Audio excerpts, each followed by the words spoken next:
Good morning बच्चों। मैं ज्ञान भारती हिंदी हाई स्कूल से standard 10th subject social science में आज आपको 10th नंबर का चैप्टर भारत में कृषि उस बारे में आपको समझाऊंगी।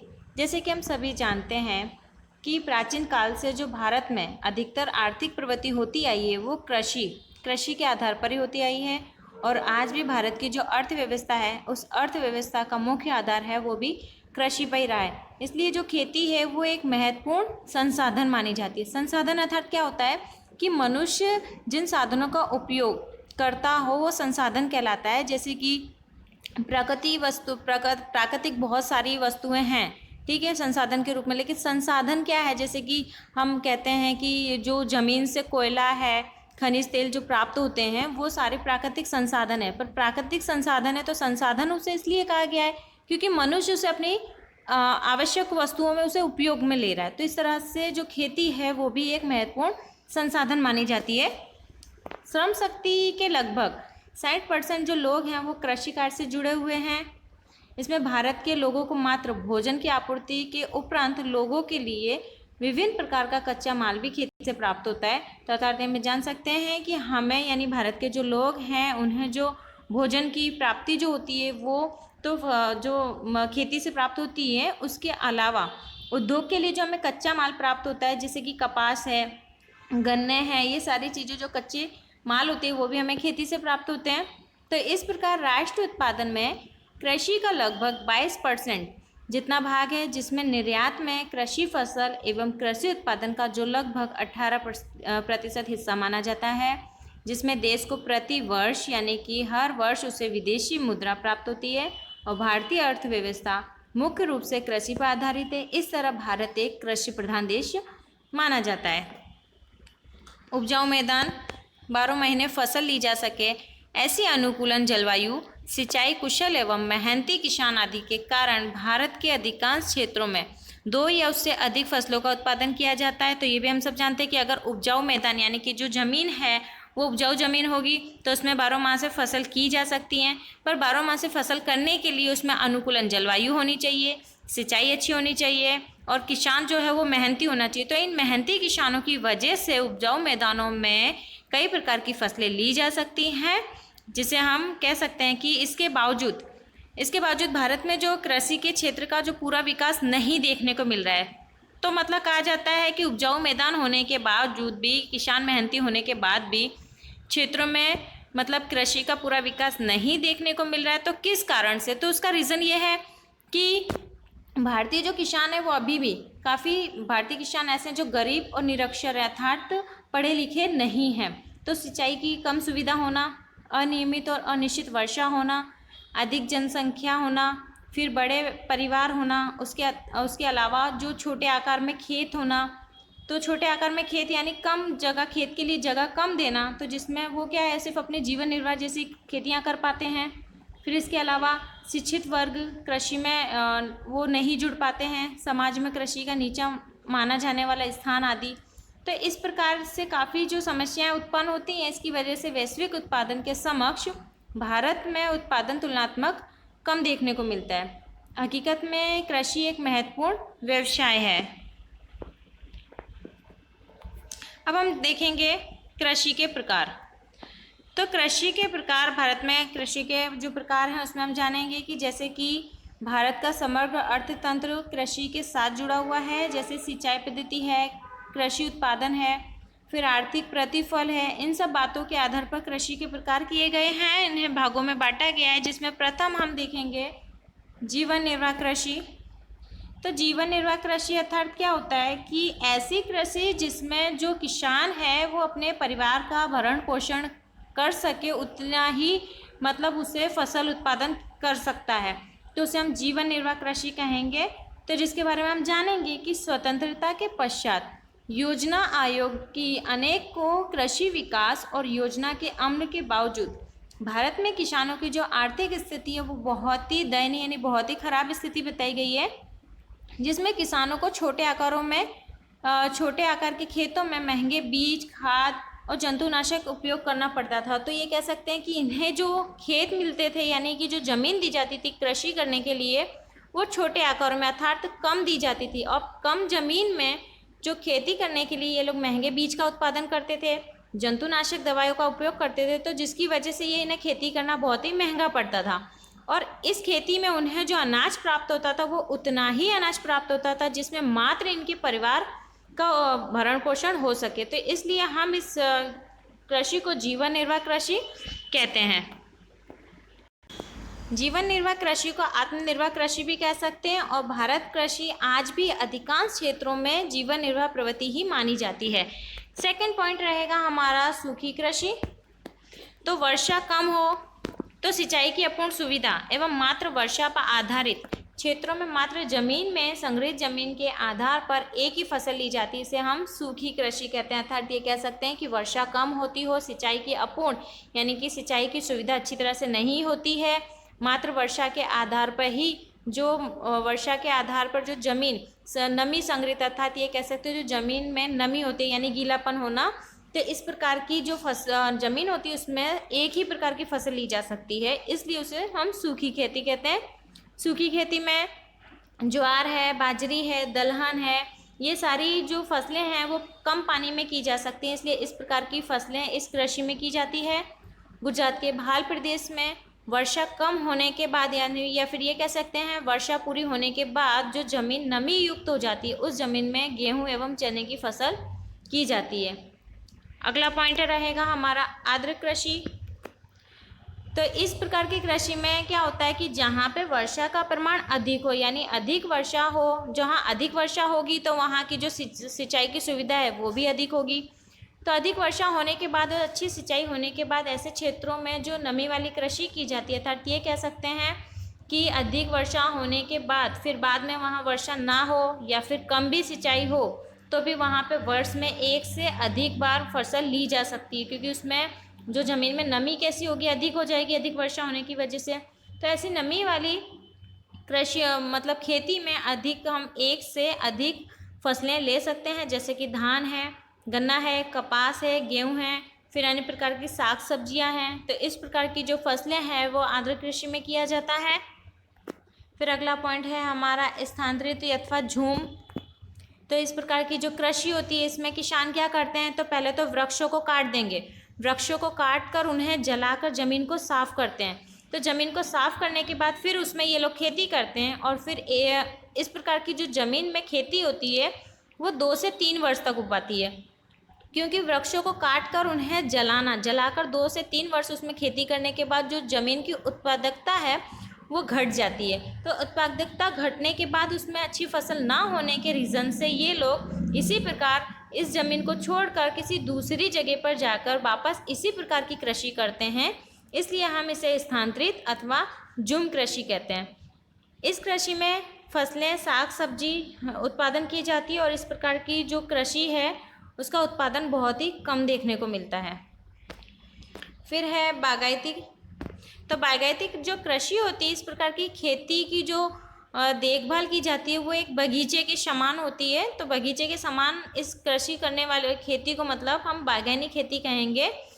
तो इस प्रकार की जो कृषि होती है इसमें रबड़, चाय, काफ़ी, कोको, नारियल, उपरांत सेब, आम, संतरे, अंगूर, अलावा नींबू और खजूर आदि जैसी फसलें अत्यंत और अधिक रखरखाव यानी कि बहुत ही ज़्यादा देख रेख के साथ ये कृषि की जाती है। इस प्रकार की कृषि में अधिक पूंजी निवेश होता है, कुशलता, तकनीकी ज्ञान मिलता है और यंत्र, खाद, सिंचाई, परिरक्षण, संग्रह और परिवहन की पर्याप्त सुविधा अच्छी होती है।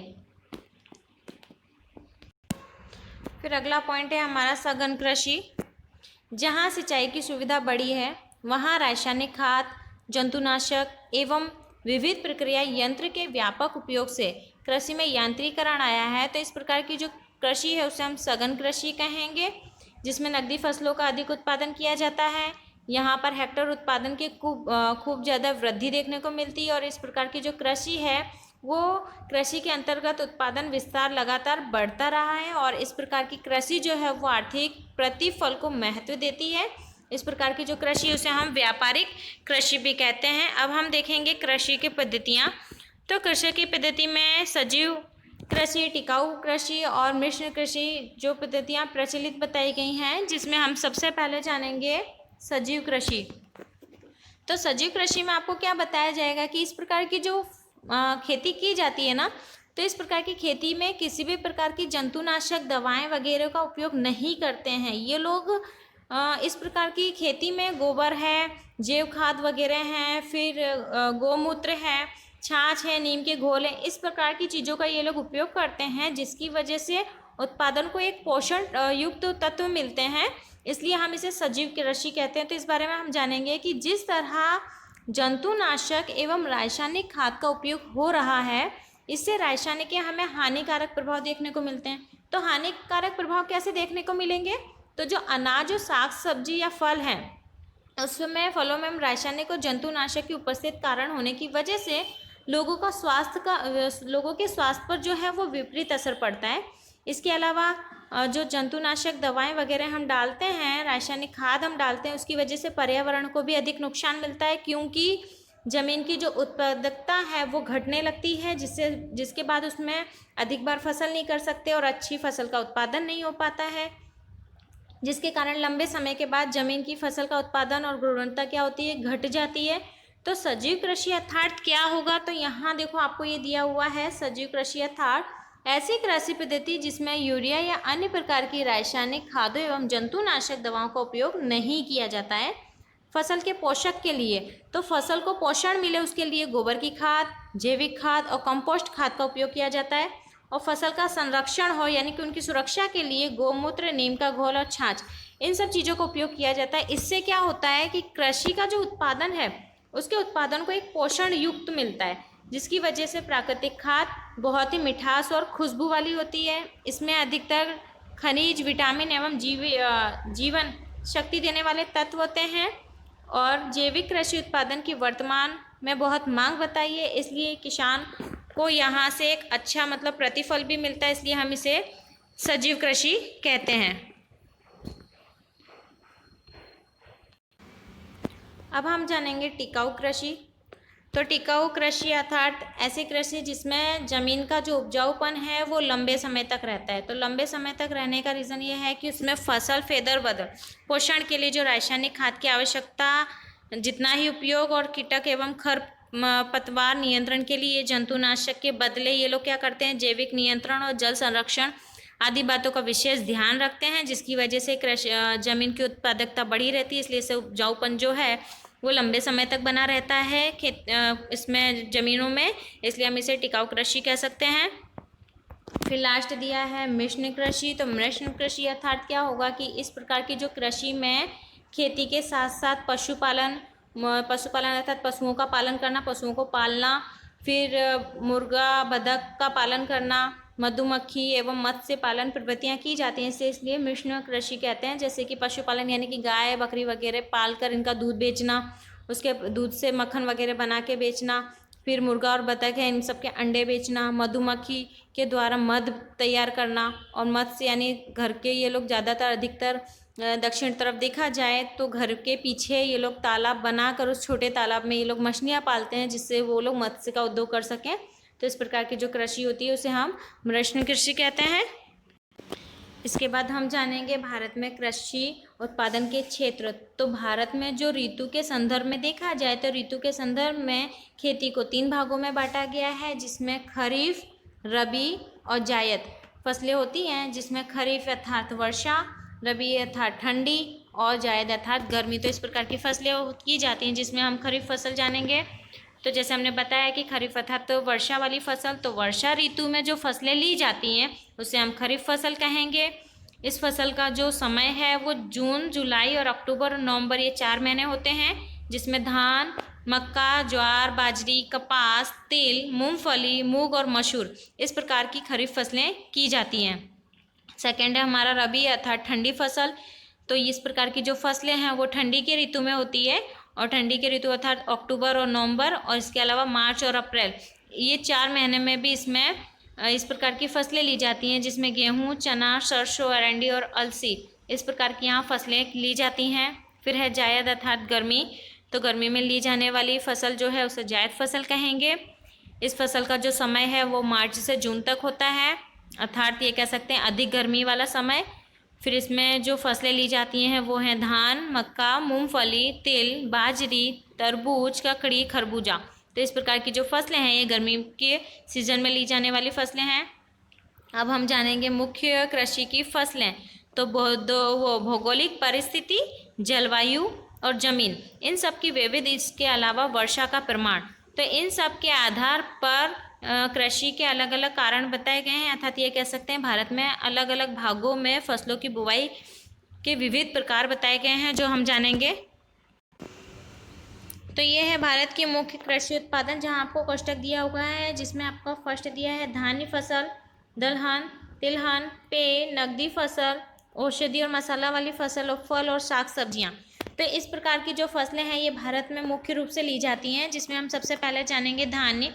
तो धान्य में धान, गेहूँ, ज्वार, बाजरी और मक्का और जौ, इस प्रकार की धान्य फसलें हैं।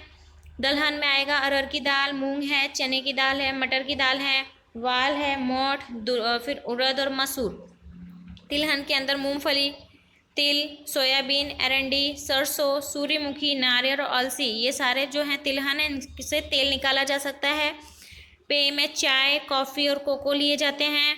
नकदी फसल में कपास है, गन्ना है, पटसन, फिर तंबाकू और रबर, ये जो फसलें हैं वो नकदी फसलें हैं। फिर औषधि मसाला फसल क्या है, तो जैसे कि जीरा, सौंफ, फिर इसबगोल, धनिया, मेथी, अजवाइन और काली मिर्च और लहसुन, इसे हम औषधि और मसाला युक्त कहेंगे, क्योंकि ये मसाले के उपयोग में, इसके अलावा औषधि के रूप में जैसे कि काली मिर्च है, अजवाइन है, मेथी है, ये सारी चीज़ों को हम औषधि के रूप में भी लेते हैं, इसलिए इसे औषधि और मसाला युक्त फसल कहेंगे।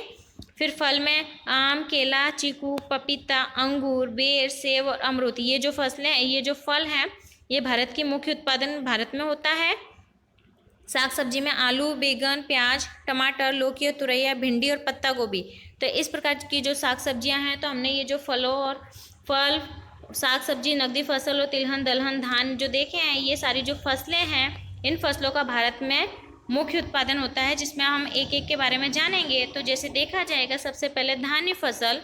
तो धान्य फसल यानी भारत में कुल बुआई क्षेत्र के लगभग 75% में क्षेत्र में धान्य की फसल की जाती है, जो कुल उत्पादन का लगभग 50% धान्य फसल से प्राप्त होता है। और मुख्य धान फसल निम्नानुसार है, जिसमें हम सबसे पहले देखेंगे धान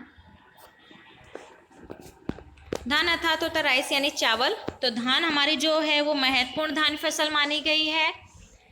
विश्व की अधिकांश जो जनसंख्या है एवं भारत की लगभग आधी जनसंख्या जो है वो भोजन में चावल का उपयोग करती है। धान उष्णकटिबंध है। अधिक उत्पादन के लिए अर्थात कह सकते हैं गर्मी एवं नमी युक्त जलवायु, न्यूनतम 20 डिग्री से तापमान, नदियों के काप की जो उपजाऊ जमीन एवं 100 सेमी या उससे अधिक वर्षा आवश्यक है। तो धान के लिए ये बताया गया है कि धान में पानी की सबसे ज़्यादा ज़रूरत पड़ती है, इसलिए यहाँ पे दिया हुआ है कि आपको इसमें अगर पॉइंट याद रखने हैं तो सबसे मेन पॉइंट ये रहेगा कि जो धान है वो एक महत्वपूर्ण फसल है। इसके अलावा विश्व के अधिकांश जो जनसंख्या है वो भोजन में चावल का उपयोग करती है। धान एक उष्णकटिबंध है और काप वाली ज़मीन इसके लिए जो कैसी चाहिए, तो नदियों के काप के उपजाऊ वाली जो ज़मीन है उसमें 100% या उससे भी अधिक वर्षा की ज़रूरत पड़ती है धान के लिए। कम वर्षा वाले क्षेत्र जहाँ पंजाब है, हरियाणा है, उत्तर प्रदेश है, यहाँ पे सिंचाई से ये फसल ली जाती है, यानी यहाँ पे ये फसल होती है पर किसके द्वारा, तो सिंचाई के द्वारा। धान की कृषि में मानव श्रम की अधिक आवश्यकता रहती है, यानी इसमें मानव के श्रम यानी कि उसकी मेहनत की अधिक आवश्यकता पड़ती है। पश्चिम बंगाल है, तमिलनाडु है, आंध्र प्रदेश, बिहार, उड़ीसा इसके मुख्य उत्पादक राज्य बताए गए हैं। तो ये सारे राज्य क्यों बताए, पश्चिम बंगाल, तमिलनाडु, आंध्र प्रदेश, बिहार, यहाँ सब पानी की मतलब व्यवस्था अच्छी है, इसलिए यहाँ पे ये मुख्य उत्पादक बताया गया है। इसके अलावा पश्चिम बंगाल, उत्तर प्रदेश, आंध्र प्रदेश, बिहार, उड़ीसा, तमिलनाडु, इन सब राज्यों में वर्ष में 2 या 3 बार ये फसलें ली जा सकती है। क्यों, तो उसका रीज़न यही है कि वहाँ पर पानी की और सिंचाई की अधिक सुविधा होने की वजह से यहाँ ये फसलें साल में 2 से 3 बार ली जा सकती हैं। गुजरात में सूरत, तापी, पंचमहाल, अहमदाबाद, खेड़ा, आणंद, वलसाड आदि जिलों में ये धान की बुवाई की जाती है। धान या पानी की अधिक आवश्यकता वाली फसल होने के बावजूद खेत में लगातार पानी भरकर रखने के बदले फुहारा पद्धति से सिंचाई करके कम पानी से भी ये फसल की जा सकती है। तो ये एक रीज़न बताया गया है कि अगर जैसे कि धान में हम जानते हैं कि धान में भी बताया 100 सेमी या उससे अधिक वर्षा की जरूरत है, अर्थात अधिक पानी चाहिए। तो जहाँ पर अधिक पानी ना हो वहाँ पर क्या करेंगे, खेतों में पानी पहले भर दिया जाएगा, यानी पानी भर कर रख के उसमें फिर फुहारा पद्धति का इस्तेमाल किया जाता है, जिससे कम पानी में भी इस प्रकार की फसलों को हम ले सकते हैं। फिर अगला पॉइंट है हमारा गेहूँ। तो धान के बाद गेहूँ ये हमारे देश की दूसरी महत्वपूर्ण फसल है। भारत एक तृतीयांश कृषि भूमि पर गेहूँ की कृषि की जाती है और इस देश में उत्तर पश्चिम भारत में रहने वाले जो लोग हैं उनका मुख्य जो आहार बताया गया वो है गेहूँ। गेहूँ मुख्य आहार बताया। गेहूँ जो है वो समशीतोष्ण कटिबंध की रबी फसल बताई गई है। गेहूँ की फसल के लिए काली या उपजाऊ अर्थात दोमट मिट्टी वाली जमीन का उपयोग होता है और इसमें 75% जितनी सेमी तक वर्षा अधिक आवश्यक बताई गई है। सिंचाई की आवश्यकता से कम वर्षा वाले भागों में गेहूं उत्पादन किया जाता है। 100 सेमी या उससे अधिक वर्षा वाले क्षेत्रों में गेहूं की बुआई नहीं होती है, क्योंकि 100 या उससे अधिक जो वर्षा वाले क्षेत्र है वहाँ पर धान की आवश्यकता होगी, क्योंकि बताया ही अभी हाल हमने पढ़ा कि धान के लिए 100% या उससे अधिक सेमी की मतलब वर्षा होने की से ही वहाँ धान की बुआई होगी। तो ये जो अगर गेहूं में इस प्रकार की बुआई नहीं होती, क्योंकि गेहूं की अगर 100 सेमी वाली वर्षा में गेहूं की बुआई की जाएगी तो वो गेहूं की बुआई कैसी होगी, नष्ट हो जाएगी, यानी उसे नुकसान होगा। तो इसलिए हम कह सकते हैं कि 75 सेमी तक वर्षा वाला यहाँ पे ये कृषि की जा सकती है, और जो 100 सेमी तक यहाँ अगर वर्षा होती है तो ऐसी क्षेत्रों में गेहूँ की बुआई नहीं की जा सकती है। गेहूं की कृषि में यांत्रिकरण होने से श्रमिक की आवश्यकता कम पड़ती है। तो ये कह सकते हैं कि यहाँ पे यांत्रिकरण होने की वजह से यहाँ पे किसानों को मेहनत कम करनी पड़ती है। हरित क्रांति के बाद गेहूं का उत्पादन लगभग दोगुना हो गया है। गेहूं की मुख्य रूप से पंजाब, हरियाणा, पश्चिम बंगाल और उत्तर प्रदेश में होती है। देश में कुल गेहूँ उत्पादन का जो तृतीयांश यानी तीसरा भाग है इन राज्यों का है। इन राज्यों में सिंचाई की सुविधा होने से यहाँ प्रति हेक्टेयर उत्पादन अधिक होता आया है, और पंजाब में नहरों के पानी के कारण गेहूं का विपुल उत्पादन होता है। इसी कारण हम पंजाब को गेहूं का भंडार कहते हैं। तो ये पॉइंट आपको याद रखना है, गेहूं का भंडार पंजाब को क्यों कहा जाता है। तो राज्यों में सिंचाई की सुविधा होने से यहाँ प्रति हेक्टेयर अधिक उत्पादन होता है। तो पंजाब में नहरों के पानी के कारण गेहूं का यहाँ उत्पादन विपुल होता है, इसलिए पंजाब को गेहूं का भंडार कहा जाता है, अर्थात यहाँ पे गेहूं सबसे अधिक होते हैं। इसके अलावा मध्य प्रदेश, राजस्थान, गुजरात, महाराष्ट्र, पश्चिम बंगाल आदि राज्यों में गेहूं का उत्पादन होता है। गुजरात में भाल क्षेत्र में भालिया गेहूं होता है। तो भाल जो क्षेत्र हैं वहाँ पर गेहूं को भालिया नाम से जानते हैं, इसलिए भालिया गेहूं कहते हैं। इसके उपरांत महसाणा, राजकोट, जूनागढ़, खेड़ा में होता है। रोज बरोज भोजन में उपयोग लिए जाने वाले सभी प्रकार के जो अनाज हैं उसमें उन अनाजों में से सर्वश्रेष्ठ यानी सबसे अच्छा गेहूँ बताया गया है। गेहूं के आटे से रोटी बनती है, भाकरियाँ बनती हैं, सिवैयाँ बनती हैं, हलवा, लपसी, लड्डू, सुखड़ी, पाव, पूड़ी, केक, बिस्किट, ये सारी चीज़ें जो बनती हैं वो गेहूं से बनती है। इसलिए कहा जाता है कि सभी प्रकार के जो भोजन में हम लोग जो भी लेते हैं अनाज, उन अनाजों में सर्वश्रेष्ठ गेहूं को माना है। सभी प्रकार के अनाजों में गेहूँ जो है वो एक पौष्टिक तत्व अधिक देता है, इसलिए इन अनाजों का राजा जो है उस राजा को हम गेहूँ कहते हैं, यानी कह सकते हैं अनाजों का राजा गेहूँ होता है। ज्वार, बाजरी, मक्का एवं जो भी भारत के उत्पादित किए जाने वाले मुख्य अनाज और धान्य माने जाते हैं। अब हम ज्वार के बारे में जानेंगे।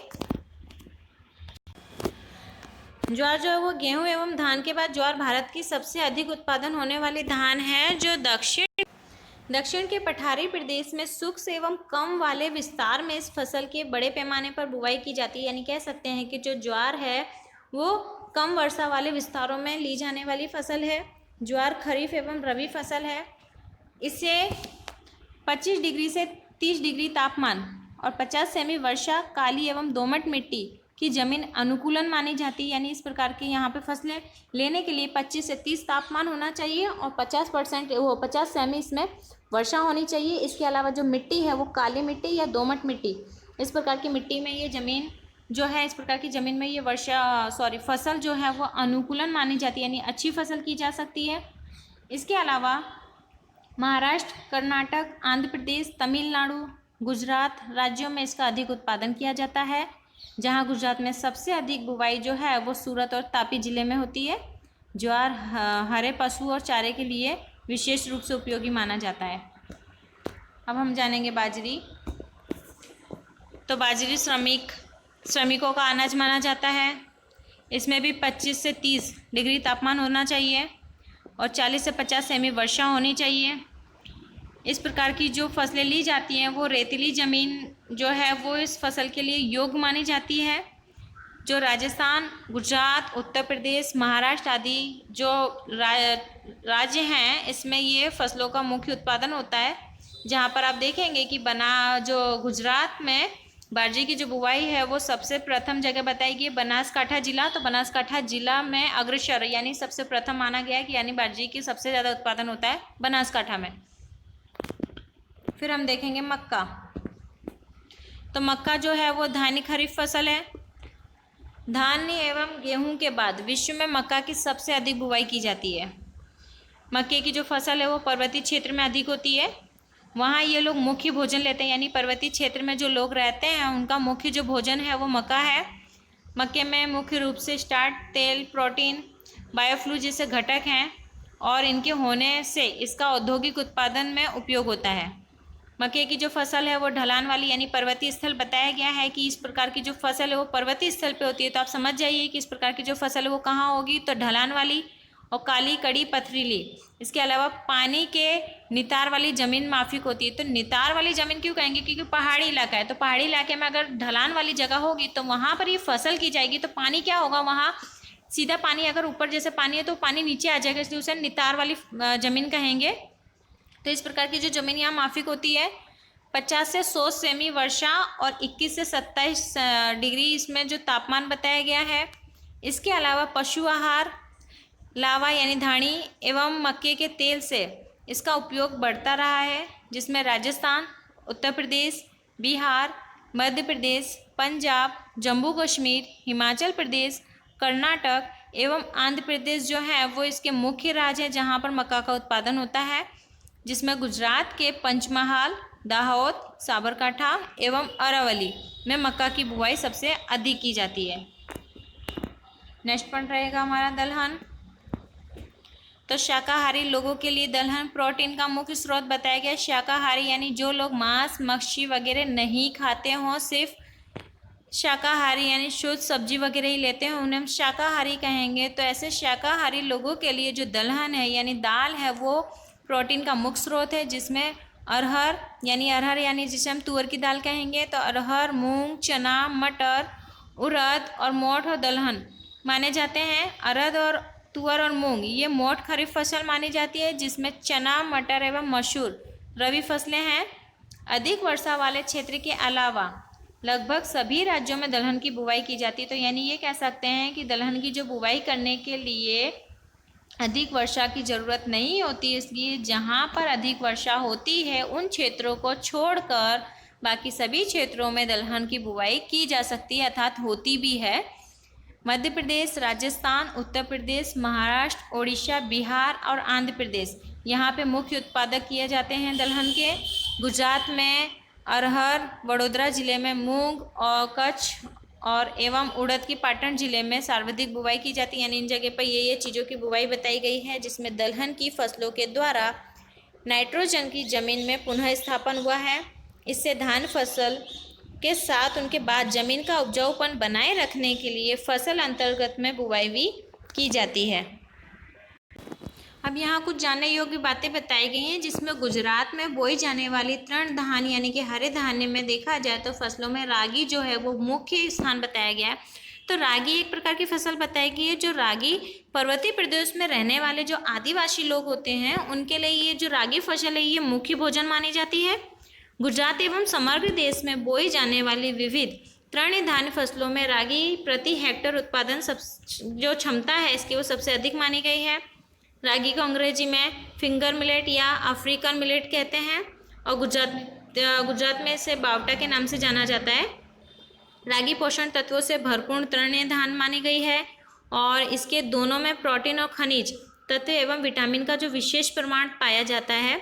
और इस विशेष प्रमाण में देखा जाए तो रागी में जो वसा है, वसा की मात्रा अधिक होने की वजह से ये जिन लोगों को हृदय का रोग होता है यानी हृदय रोगी जो लोग होते हैं उनके लिए रागी बहुत ही लाभदायक मानी गई है।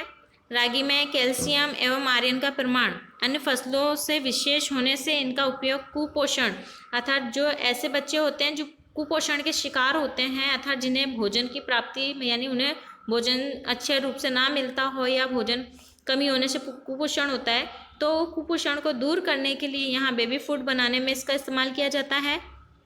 इसके अलावा रागी उत्पन्न करते आदिवासी जो किसान है वो आटे में से रोटी बनाकर खाते हैं। इसके सिवाय देखा जाए तो रागी का उपयोग बिस्कुट, चॉकलेट, टोस्ट और नान खटाई, वेफर, पापड़ी, सदस्य खाद्य जैसी अलग अलग चीज़ें बनाई जाती हैं।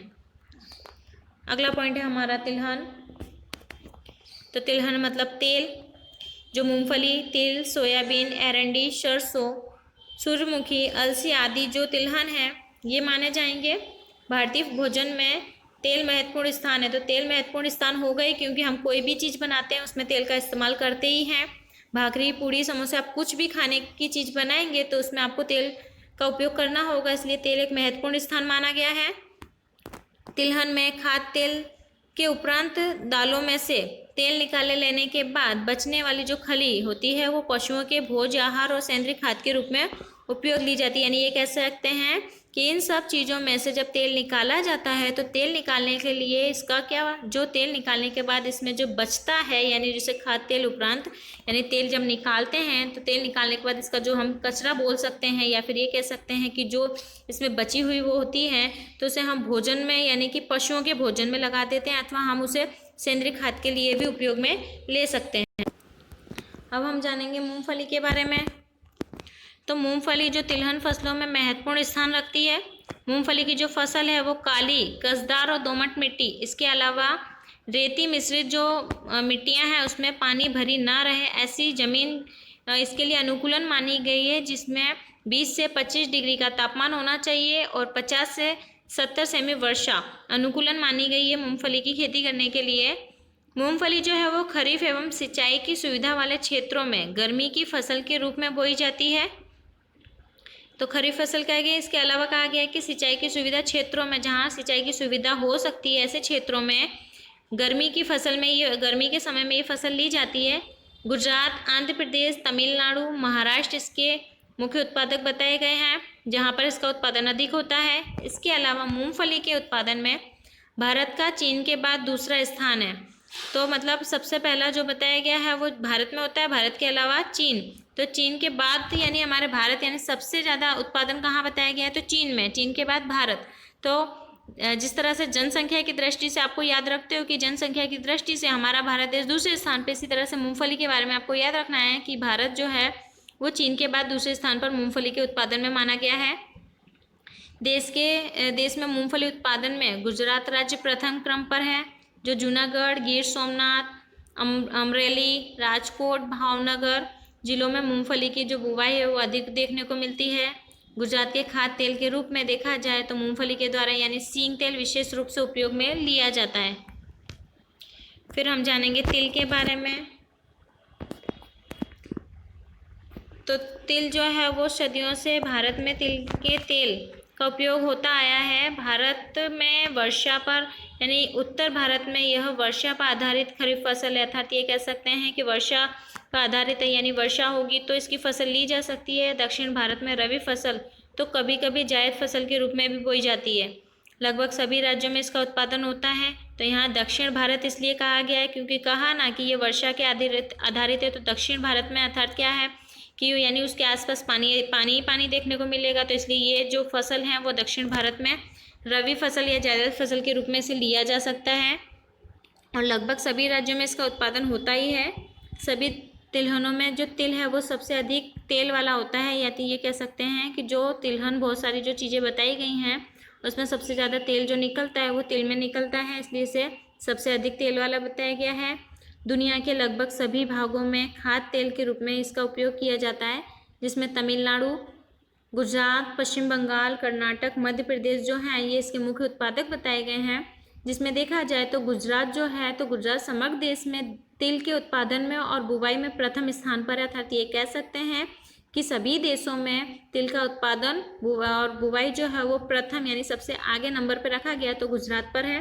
गुजरात की सर्वाधिक बुवाई बनासकांठा जिला में होती है और भारत विश्व में तेल का सबसे अधिक निर्यात करने वाला देश माना गया है। फिर हम देखेंगे सरसों।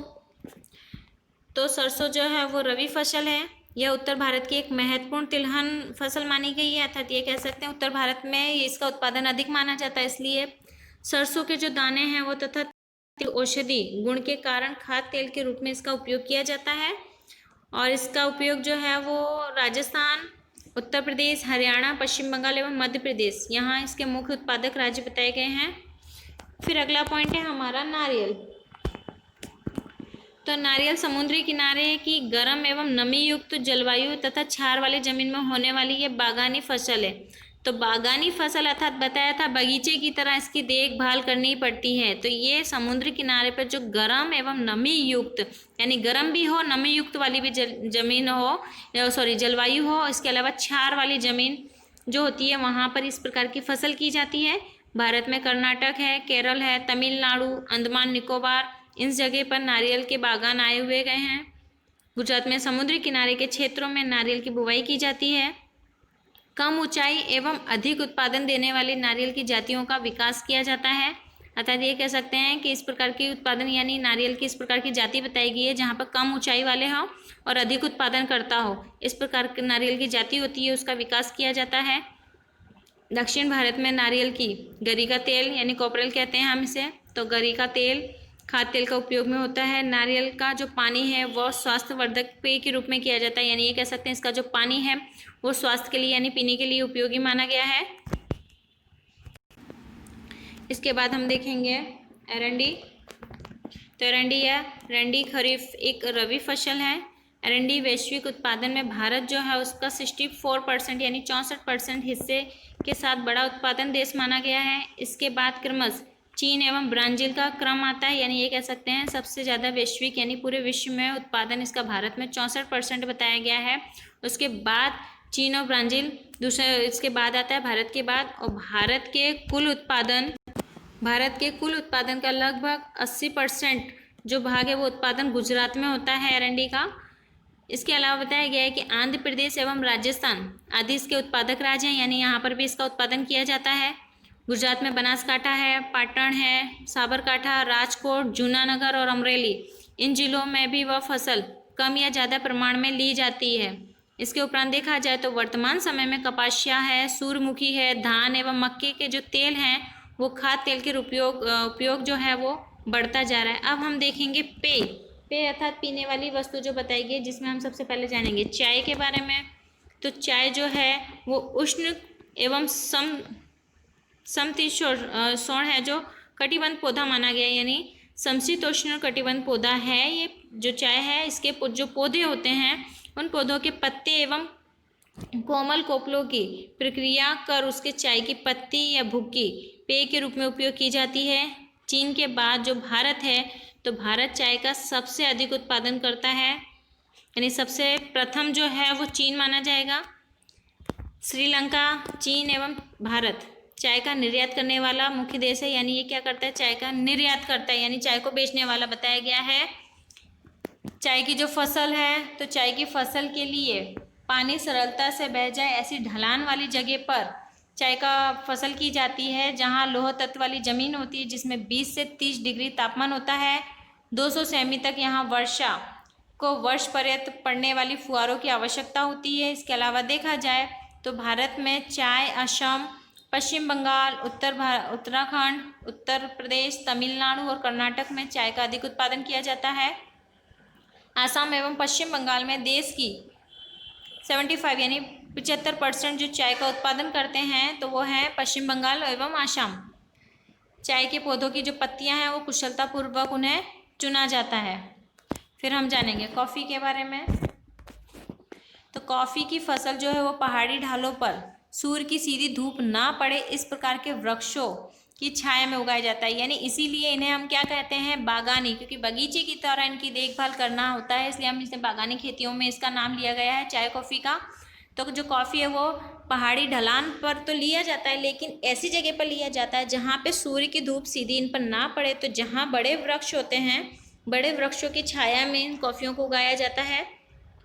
कॉफ़ी की फसल को 150 से लेकर 200 सेमी वर्षा की ज़रूरत पड़ती है। इसके अलावा 15 से 28 डिग्री सेल्सियस तापमान एवं पर्वतीय, तो यह पर्वतीय ढलान वाली ज़मीन अनुकूलन मानी गई है, जिसमें कर्नाटक है, केरल है, तमिलनाडु कॉफ़ी का अधिक उत्पादन होता है। कर्नाटक का कुग्र प्रदेश कॉफ़ी के लिए अधिक उत्पादन किए जाने वाला माना गया है, जिसमें कॉफ़ी के फल को एकत्र करके उसके बीज को निकाल कर उसी प्रक्रिया को पीस कर उसमें से ये पेय के रूप में उपयोग किया जाता है।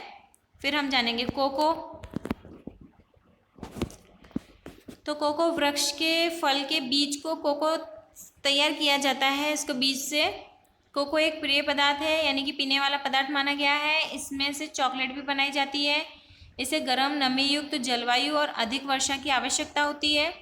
अफ्रीकी देश इसके मुख्य उत्पादक देश माने गए हैं, जिसमें भारत के केरल, कर्नाटक, आंध्र प्रदेश एवं तमिलनाडु कोको की उत्पादन एवं इसमें बुवाई की जाती है। इस चैप्टर को अब हम जो अगला भाग है वो नकदी फसल है, तो नकदी फसल के बारे में हम अगले भाग में जानेंगे। तब तक के लिए आप हमारे इस वीडियो को लाइक करें, सब्सक्राइब करें, जिससे आपको अगला भाग भी इसमें मिल सके और आने वाले सभी वीडियो आपको समय अनुसार मिलते रहें। Thank you.